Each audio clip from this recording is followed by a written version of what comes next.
She is a special counsel in the general insurance team. Sarah is a commercial litigator. Hi, Sarah.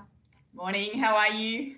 Good, good. I just wanted to chat to you today about virtual court hearings. Now, generally the legal profession has been probably the last bastion of change, but I think the courts have done a really good job in embracing technology during the lockdown.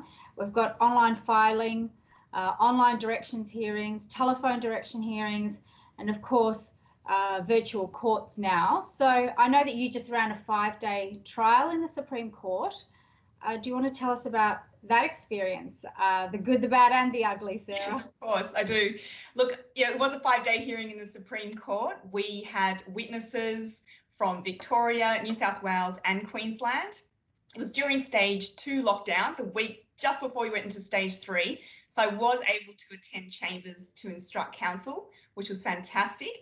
I've heard of people running hearings in stage 3 lockdown have had to find different means to communicate with counsel. That wasn't a hurdle for us during this one. And look, it went quite well. We used the virtual court portal. The associate would email us the link each day. We'd log in. There's a very specific protocol. You had to make sure you had a specific browser, good internet connection, and a webcam.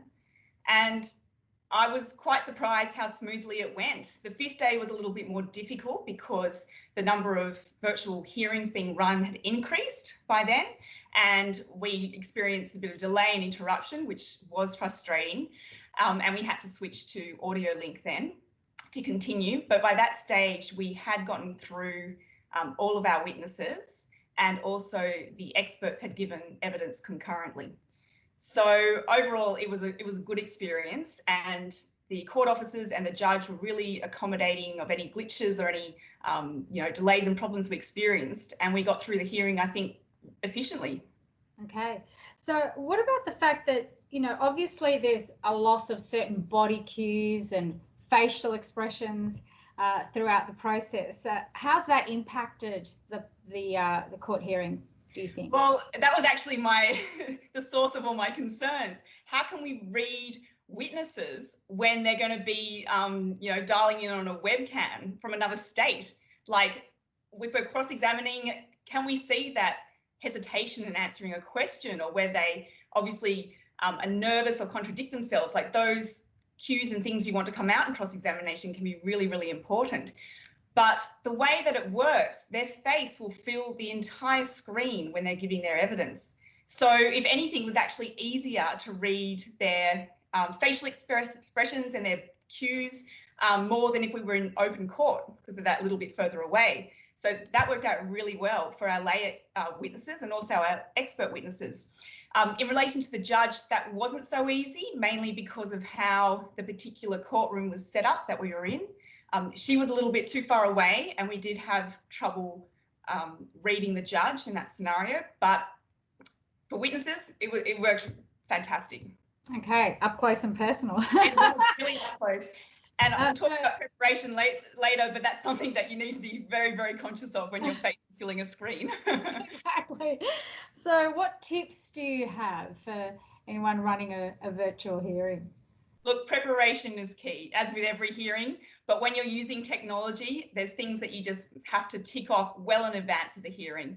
So your electronic court book, for example, make sure it's in a format that it's easy to navigate, easy to use, because you'll be sending that out to your witnesses, and you need to make sure that it's very user-friendly for them. You also, in some circumstances, getting a judge to embrace electronic court books where previously they insisted on hard copies. So having something that's going to work really well for you is important, and there's a lot of technology out there these days to help put that together for you. In relation to your witnesses, make sure they have the technology in place. Get them to do a test run with their webcam, with their browser. Have they got good internet connection? Because last thing you want is, while you're in the midst of the hearing, for all that to be going really badly. And also making sure they have a copy of that electronic court book. And also reminding everyone about their social cues, their facial expressions. You will be up on screen. It'll be very obvious you're being scrutinised, and that demeanour and how you present yourself and keeping calm when you're answering questions is going to be really, really important. Yes, I think people certainly get a lot more nervous when they're in front of a camera, don't they? Yeah, I think so. It is a very different experience and something that we're not quite familiar with. Yeah. But that's going to change the more we do it. The only other thing I'd probably add is that if you aren't able to be present with counsel and you're instructing counsel, you have to come up with another platform to communicate with them. Because if you're not in the same courtroom, you can't just tug on their robes, pass them the note. So there's other things you can do. You can have the email operating on another screen. I've heard lots of people using a chat function in WhatsApp or some other type of provider there, making sure that you can keep communicating with your team during the hearing. So Sarah, what about the future? Will we see virtual court for all hearings? Unfortunately, I don't think we will. As much as it was such a great experience and it's a cost-effective way of running a hearing, our system is an open justice system and justice needs to be seen to be done.